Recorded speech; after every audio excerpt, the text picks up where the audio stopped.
স্বাগত ডিবিসি সংবাদে। আপনাদের সাথে আছি আমি ফারহাদ তাসনিম। এবার জানাবো খবরের বিস্তারিত। সাবেক প্রধানমন্ত্রী শেখ হাসিনা ছাড়াও সাবেক স্বরাষ্ট্রমন্ত্রী আসাদুজ্জামান খান কামাল ও সাবেক আইজিপি চৌধুরী আব্দুল্লাহ আল মামুনের বিরুদ্ধে জুলাই গণহত্যার মামলার তদন্ত শেষ হয়েছে। তাদের বিরুদ্ধে গণহত্যার প্রমাণ পাওয়া গেছে বলেও জানানো হয়েছে। আজ ট্রাইব্যুনালে তদন্ত প্রতিবেদন জমা দেওয়া হবে। এর আগে শুক্রবার ফেসবুক পোস্টে chief prosecutor advocate Tajul Islam জানিয়েছিলেন, তদন্ত রিপোর্ট হাতে পাওয়ার পর আনুষ্ঠানিক অভিযোগ দাখিলের মাধ্যমে শেখ হাসিনার আনুষ্ঠানিক বিচার শুরু হবে। গেল বছরের জুলাই-আগস্টে গণ-অভ্যুত্থানের সময় সংগঠিত গণহত্যার ঘটনায় মানবতাবিরোধী অপরাধের অভিযোগে দায়ের করা মামলায় অভিযুক্ত তারা।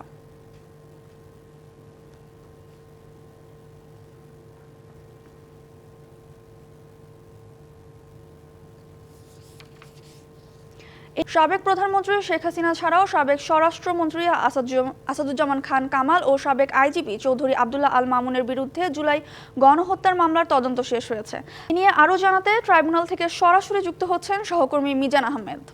মিজান, কখন প্রতিবেদন পেশ করা হতে পারে আর কি তথ্য আছে আপনার কাছে আমাদের জানাবেন। তাসনিম, যেমনটি আপনি দর্শকদের জানাচ্ছিলেন, জুলাই আগস্ট গণহত্যার যে পৈশাচিকতা এবং সেই বিষয়ে তদন্ত কার্যক্রমের চূড়ান্ত পরিণতির খবরটি কিন্তু আজকে আন্তর্জাতিক অপরাধ ট্রাইব্যুনালের চিফ প্রসিকিউটর গণমাধ্যম কর্মীদের কাছে জানাবেন এবং সেক্ষেত্রে এই তদন্তে তাদের কি কি ফাইন্ডিংস সেই বিষয়গুলো আমরা জানব। এই মামলাটিতে শেখ হাসিনার সাথে আরও দুজনকে অভিযুক্ত করা হয়েছে। তিনি হচ্ছেন সাবেক স্বরাষ্ট্রমন্ত্রী আসাদুজ্জামান খান কামাল এবং সাবেক আইজিপি চৌধুরী আব্দুল্লাহ আল মামুন। এই তিনজনের বিরুদ্ধে ইতিমধ্যে ট্রাইব্যুনাল যে তথ্যটি আমাদের জানিয়েছে সেটি হচ্ছে যে তিনজনের বিরুদ্ধেই সুপিরিয়র কমান্ড রেসপন্সিবিলিটি নিয়ে আসা হয়েছে। কথা হচ্ছে সুপিরিয়র কমান্ড রেসপন্সিবিলিটি কি? এটি হচ্ছে ঊর্ধ্বতন কর্তৃপক্ষের দায়। আপনি যদি শীর্ষ পর্যায় থেকে কোনো আদেশ নির্দেশ দেন এবং সেই নির্দেশের পরিপ্রেক্ষিতে আপনার অধীনস্থরা যদি কোনো অপরাধ সংগঠিত করে, সেই অপরাধের দায়টি আপনার ঘাড়ে বর্তাবে এবং এই ঊর্ধ্বতন কর্তৃপক্ষের দায়ের ভিত্তিতেই কিন্তু শেখ হাসিনা সহ এই তিনজনকে এই জুলাই আগস্ট গণহত্যার জন্য সর্বোচ্চ ব্যক্তি হিসেবে কিন্তু আজকের এই প্রতিবেদন তুলে ধরা হবে বলে প্রসিকিউশনের পক্ষ থেকে আমাদের জানিয়েছে। পাশাপাশি চিফ প্রসিকিউটর যখন এই তথ্যগুলো আমাদের জানাবেন, আমরা গণমাধ্যম কর্মীরা হয়তো তার কাছে জানতে চাবো, কারণ আপনি জানেন যে ইতিমধ্যে আন্তর্জাতিক অপরাধ ট্রাইব্যুনাল 2 গঠনের সিদ্ধান্ত নেওয়া হয়েছে, সেখানে বিচারপতি চূড়ান্ত করা হয়েছে। অতএব তাদের যে বিচারিক কাঠামো এবং সেই কাঠামোগত বিষয়গুলো নিয়ে সবশেষ অগ্রগতির কী তথ্য রয়েছে সেটিও আমরা জানতে পারবো।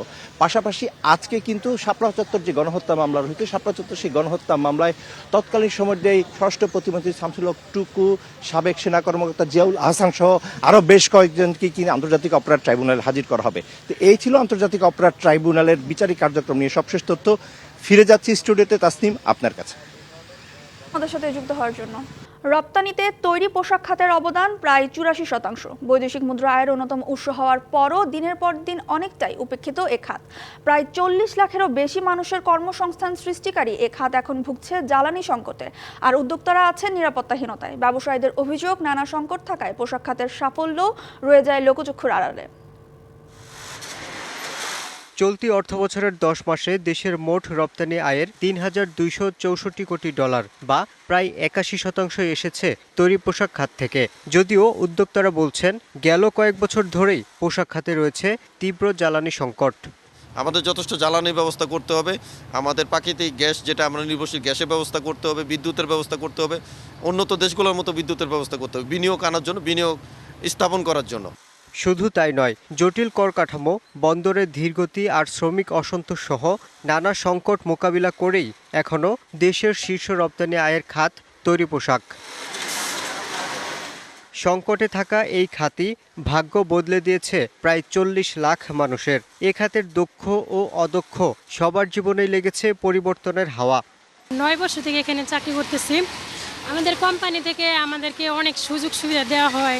আমার দুটি ছেলে দুটি ইংলিশ মিডিয়ামে লেখাপড়া করতেছে। পড়ালেখা করে শেষ করে এখন বেকারত্ব জীবন, কি করব, কিছু না কিছু তো করা লাগবে, তার জন্য গার্মেন্টস লাইফটা বেছে নিছি। আগে ছিলাম হেল্পার থেকে আয়রনম্যান থেকে অপারেটর থেকে সুপারভাইজার থেকে লাইন চিফ, আমি এখন প্রোডাকশন এক্সিকিউটিভ। শ্রম নির্ভর পোশাক খাতে কাজের সুযোগ আছে সব বয়সী নারী পুরুষের। শিল্প এলাকাগুলোতে পোশাক কারখানা ঘিরে গড়ে উঠেছে নানা অর্থনৈতিক কর্মকাণ্ড। গার্মেন্টস শ্রমিক যারা আছে তারাই আমাদের 90% কাস্টমার। গার্মেন্টস শুরু হতো 8টা থেকে, 7টা থেকে বেচাকেনা শুরু হয়, পাশাপাশি রাত 10টা-11টা পর্যন্ত ভালোই বেচাকেনা চলে। আমার বাসার যারা ভাড়াটি আছে তারা 90% হচ্ছে গার্মেন্টস শ্রমিক। উদ্যোক্তাদের দাবি পোশাক খাত নারী ক্ষমতায়নে গুরুত্বপূর্ণ ভূমিকা রেখেছে। নারীর স্বনির্ভরতার যে জায়গাটা, এটা কিন্তু আমাদের আরএমজি সেক্টর দিয়েই এসেছে। কারণ এই আরএমজি সেক্টরে আমরা যখন অপারেটর নিয়োগ করি তখন কিন্তু আমরা ওই শিক্ষার ব্যাপারটা অত যাচাই বাছাই করি না। বিপুল কর্মসংস্থান সৃষ্টি করে সমাজ পরিবর্তনে উল্লেখযোগ্য অবদান রাখলেও শিল্প মালিকদের দাবি এ খাত বরাবরই সরকারের কাছে উপেক্ষিত। আমাদের ইন্ডাস্ট্রিতে তো অনেক চ্যালেঞ্জ। আমরা যেটা সরকারের কাছে চাই যে আগামী 10-15 বছরের জন্য আমাদেরকে একটা লং টার্ম পলিসি দিয়ে দিবে, যেখানে তারা স্পষ্ট করে বলে দিবে গ্যাসের মজুদ কত আছে, গ্যাসের রেট কত হবে। উদ্যোক্তারা বলছেন পোশাক শিল্পে বিশ্বের সেরা 100টি কারখানার মধ্যে 52টি আছে বাংলাদেশে। এ শিল্পের সংকট নিরসনে সরকার আরও আন্তরিক হলে এ খাতে বিপুল পরিমাণ কর্মসংস্থান সৃষ্টি করা সম্ভব, যার মাধ্যমে বদলাতে পারে আরও লাখো মানুষের জীবনের গল্প। Yusuf Rana, DBC news, Dhaka. সরকার পুঁজিবাজার উন্নয়নে গত 8 মাসে বিভিন্ন সংস্কার পদক্ষেপ নিলেও ফেরেনি আস্থা, ঘুরে দাঁড়ায়নি বাজার। অচল অবস্থা দূর করতে এবার বিদেশ থেকে বিশেষজ্ঞ এনে পুঁজিবাজার সংস্কারের সিদ্ধান্ত নিয়েছে সরকার। সরকারের এই সিদ্ধান্তকে প্রত্যাখ্যান করেছে ক্ষুদ্র বিনিয়োগকারীদের সংগঠন Bangladesh capital market investor association. আর বিশেষজ্ঞরা বলছেন সরকারের এই উদ্যোগ চ্যালেঞ্জিং, ভিনদেশি অভিজ্ঞতা দিয়ে বাংলাদেশের বাজার সংস্কার সম্ভব হবে না। আওয়ামী লীগ সরকারের সময় আস্থাহীনতা আর হতাশা যেন সমর্থক শব্দ ছিল দেশের পুঁজিবাজারের জন্য। রাজনৈতিক পট পরিবর্তনের পর বাজার ঘুরে দাঁড়াবে বলে আশার আলো দেখেছিলেন বিনিয়োগকারীরা। পুঁজিবাজারকে শক্তিশালী করতে অন্তর্বর্তী সরকার ব্যাংকার খন্দকার রাশেদ মাকসুদকে চেয়ারম্যান নিয়োগ দেয়। মাকসুদ কমিশন বাজার সংস্কারে নড়ে চড়ে বসে, কিন্তু বাজারে আস্থা ফেরেনি, বেড়েছে অস্থিরতা। লাভের দূরতা পুঁজিই নাই বর্তমান প্রেক্ষাপট। সরকারের পট পরিবর্তন হওয়ার পরে পুঁজিবাজার ভালো হবে সেটা মনে করে তারা আশায় বুক বেঁধেছে। কিছুদিন যাওয়ার পরের থেকে দেখা গেল যে স্বৈরাচারী সরকারও ফেল করে ফেলছে বর্তমান সরকার। এমন অবস্থায় রবিবার রাষ্ট্রীয় অতিথি ভবন যমুনায় পুঁজিবাজারের উন্নয়নে বৈঠকে 5 সিদ্ধান্ত নেওয়া হয়েছে, যেখানে বর্তমান কমিশনকে বহাল রেখে বিদেশি বিশেষজ্ঞ এনে বাজার সংস্কারের উপর জোর দিয়েছে সরকার। এ সেট অফ ফরেন এক্সপার্টকে আনতে বলেছেন। সরকারের এমন সিদ্ধান্তকে প্রত্যাখ্যান করেছে Bangladesh capital market investor association. এই আলোচনার ফলাফল দৃঢ়ভাবে প্রত্যাখ্যান করে Bangladesh capital market investor association. তার কারণ প্রধান সমস্যাই আলোচনায় আসেনি। প্রধান সমস্যা কি? প্রধান সমস্যা ছিল রাশেদ মাকসুদের অপসারণ। আর বিদেশ থেকে বিশেষজ্ঞ এনে পুঁজিবাজার সংস্কার চ্যালেঞ্জিং বলছেন বিএসসিসির সাবেক এই চেয়ারম্যান। উন্নত মার্কেটের এক্সপেরিয়েন্স নিয়ে এখানে আসলে আমার মনে হয় তার পক্ষে এই মার্কেটের বাস্তবতা বুঝে মূল্যায়ন করে সমস্যা সমাধান করা বেশ কঠিন হবে। সুতরাং বিদেশ থেকে যদি আনতে হয় তাহলে এমন মার্কেটের অভিজ্ঞতা সম্পন্ন ব্যক্তিদের আনা উচিত যাদের ফ্রন্টিয়ার মার্কেট বা ইমার্জিং মার্কেট সম্বন্ধে ভালো অভিজ্ঞতা আছে। বিশেষজ্ঞরা বলছেন পুঁজিবাজার শক্তিশালী করতে বিগত সরকারকেই অনুসরণ করছে বর্তমান সরকার। সিদ্ধান্ত যাই হোক, বাস্তবায়নের উপরই জোর দিয়েছেন তারা। মেহেরমনি, ডিবিসি নিউজ, ঢাকা। কয়েকদিনের তীব্র তাপের পর রবিবার রাতে রাজধানী সহ দেশের অনেক জায়গায় বৃষ্টি হয়েছে। এরই মধ্যে রাজধানীর তাপমাত্রা 4 ডিগ্রি সেলসিয়াস কমেছে বলে জানিয়েছে আবহাওয়া অফিস। এদিকে সকাল থেকে মেঘলা আকাশ, গুড়ি বৃষ্টি আর ঠান্ডা বাতাস স্বস্তি নিয়ে এসেছে নগরবাসীর জীবনে। রয়েছে বজ্রসহ বৃষ্টির পূর্বাভাস। আজ রাজধানী ছাড়াও দেশের কয়েকটি জায়গায় বৃষ্টির পূর্বাভাস রয়েছে। ঢাকা, রাজশাহী, ময়মনসিংহ ও সিলেটে ভারী বৃষ্টি ও বজ্রপাতের পূর্বাভাস দিয়েছে আবহাওয়া অফিস। এদিকে মৌসুমি বায়ুর প্রভাবে সারা দেশে দিনের তাপমাত্রা 1 থেকে 3 ডিগ্রি সেলসিয়াস হ্রাস পেতে পারে। কমবে রাতের তাপমাত্রা। রাঙামাটিতে 2 ঘন্টা ধরে হয়েছে কালবৈশাখী ঝড়। ভোরের এই ঝড়ে বেগ ছিল প্রবল, প্রচণ্ড সাথে ছিল ভারী বৃষ্টি ও বজ্রপাত। এতে শহরের বিভিন্ন এলাকায় বৈদ্যুতিক খুঁটি ভেঙে গিয়ে বিদ্যুৎ বিচ্ছিন্ন হয়ে যায়। বিভিন্ন স্থানে গাছ ভেঙে পড়েছে বাড়িঘরের উপর। তবে ঝড়ের কারণে কোনো হতাহতের খবর পাওয়া যায়নি। বিভিন্ন এলাকায় বিদ্যুৎ বিচ্ছিন্ন রয়েছে, তবে ঝড়ের ক্ষয়ক্ষতির পরিমাণ এখনও জানা যায়নি।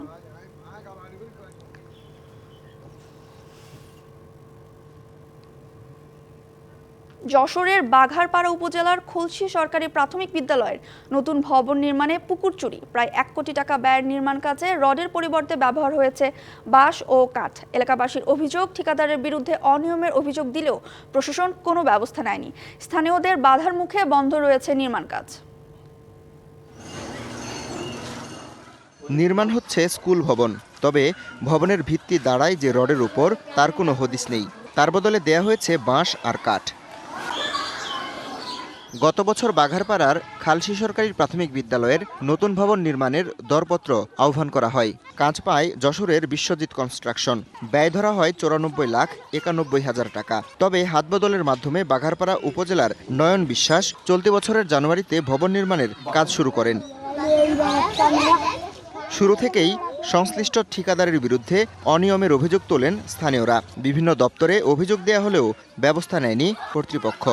নিচে যখন কাজ করে তখন ঢালাইয়ের ভিতরে চটা দেয়। সত্যতা পেয়ে আমরা উপজেলা প্রশাসক মহোদয়কে অবগত করলে উপজেলা প্রশাসক মহোদয় এটা এসে ইঞ্জিনিয়ারকে সাথে নিয়ে আসে, উপজেলা ইঞ্জিনিয়ারকে সাথে এনে কাজটা বন্ধ করে দেয়। দুদকের লোক সবকিছু করে আলামত সহ তারা সবকিছু নিয়ে গেছে।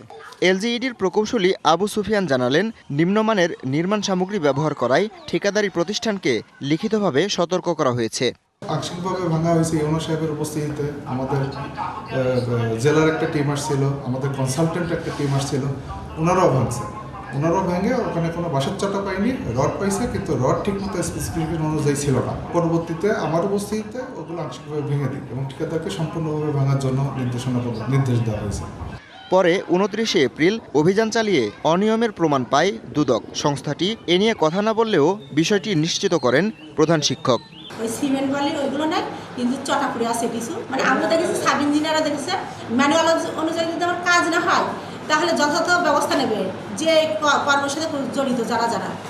এলাকাবাসীর বাধায় এখন বন্ধ আছে ভবন নির্মাণ কাজ।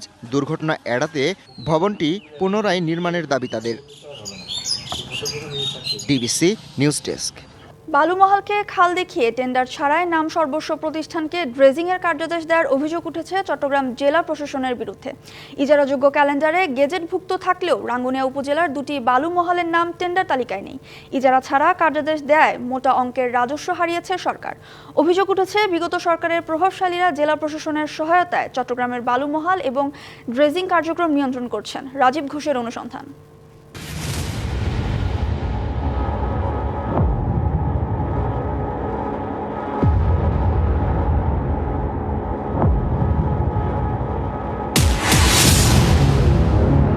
চট্টগ্রামের রাঙ্গুনিয়ার বেতাগী বালুমহাল প্রতিদিন নিয়ম করে বালু উত্তোলনের পর নিয়ে যাওয়া হচ্ছে বিক্রির উদ্দেশ্যে। এই কার্যক্রম পরিচালনা করছে 6 স্টার সিন্ডিকেট নামে একটি প্রতিষ্ঠান, জনশ্রুতিতে যা নাম সর্বস্ব। অস্বচ্ছতা রয়েছে কার্যাদেশের প্রক্রিয়াতে, এমন অভিযোগ চট্টগ্রাম জেলা প্রশাসনের বিরুদ্ধে।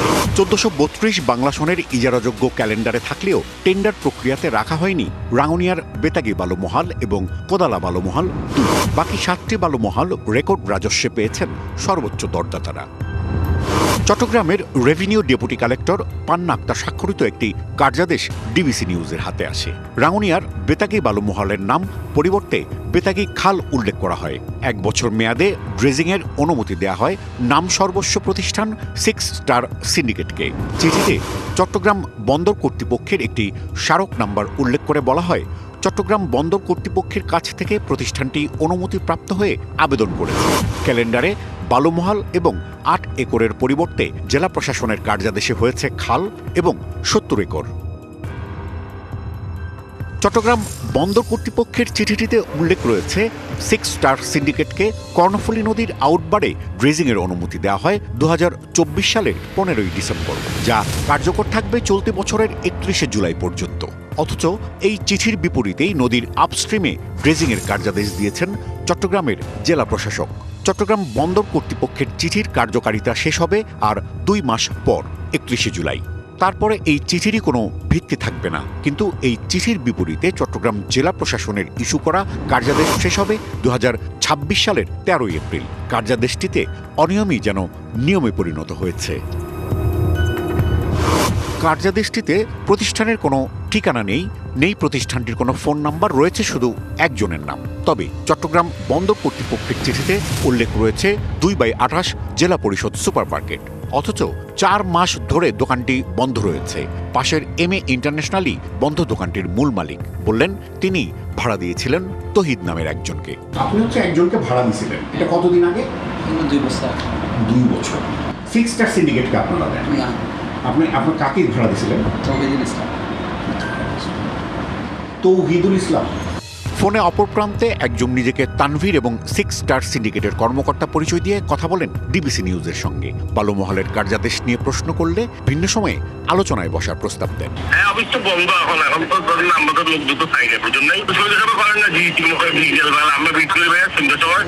অনুসন্ধানে জানা যায় এই কাজের সমন্বয়ক হিসেবে কাজ করেছেন ব্যাংক এশিয়া চট্টগ্রামের জোনাল শাখার কর্মকর্তা তৌহিদ।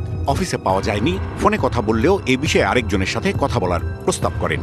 6 স্টার সিন্ডিকেটের একটি কাজ নিয়ে আমরা ইনভেস্টিগেট করছিলাম, তো সেখানে কোঅর্ডিনেটর হিসেবে আপনার নাম আসছে। জি জি, আমি কালকে 12টার দিকে আপনাকে ফোন দিয়ে বলি।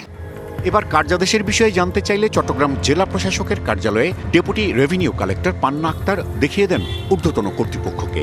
জেলা প্রশাসকের মতামত জানতে কার্যালয়েও খোঁজ করা হয় কয়েক দফা, পাওয়া যায়নি।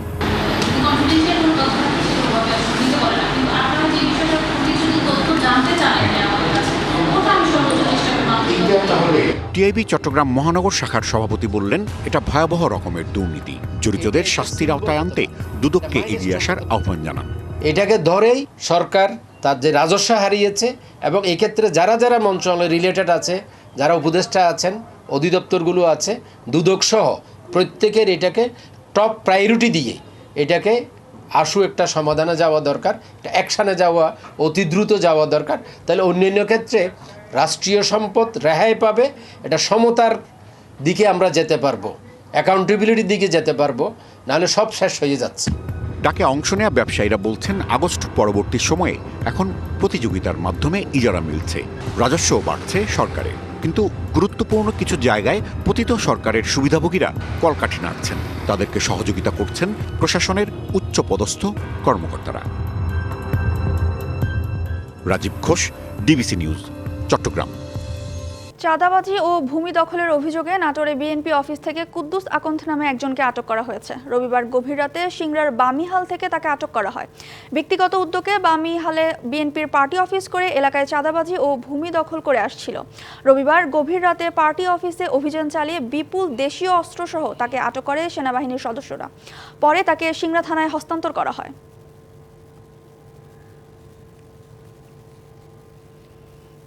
সেতু নির্মাণের 3 বছর পরও তৈরি হয়নি মোংলার সুন্দরবন ইউনিয়নের পাখিমারা নদীর উপর নির্মিত সেতুর সংযোগ সড়ক। এতে দুর্ভোগে অন্তত 10 গ্রামের মানুষ। 2019 সালে 5 কোটি টাকা ব্যয়ে সেতুটি নির্মাণের কাজ শেষ হওয়ার কথা থাকলেও এর কাজ শেষ হয় 2022 সালে।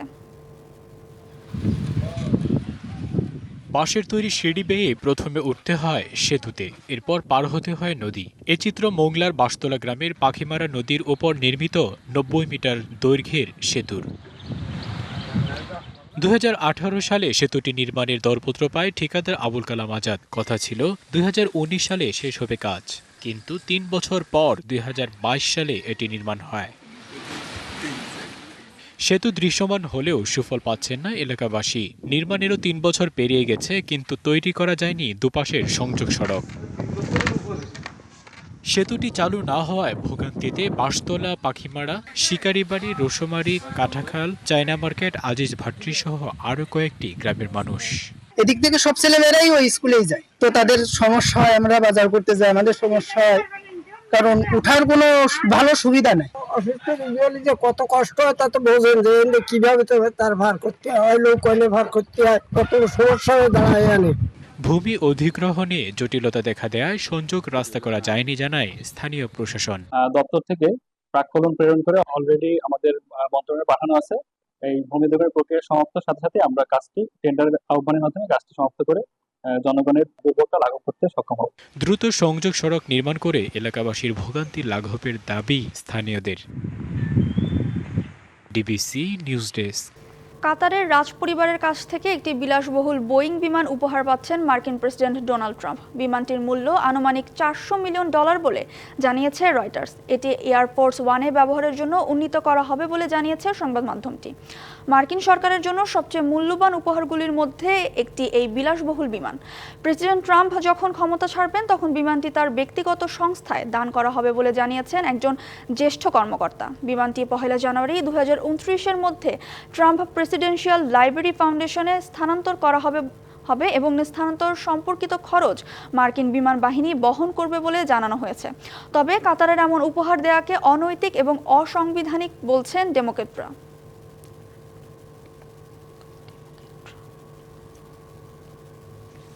ডিবিসি সংবাদে এই ছিল এখনকার মতো। ডিবিসির সঙ্গেই থাকুন।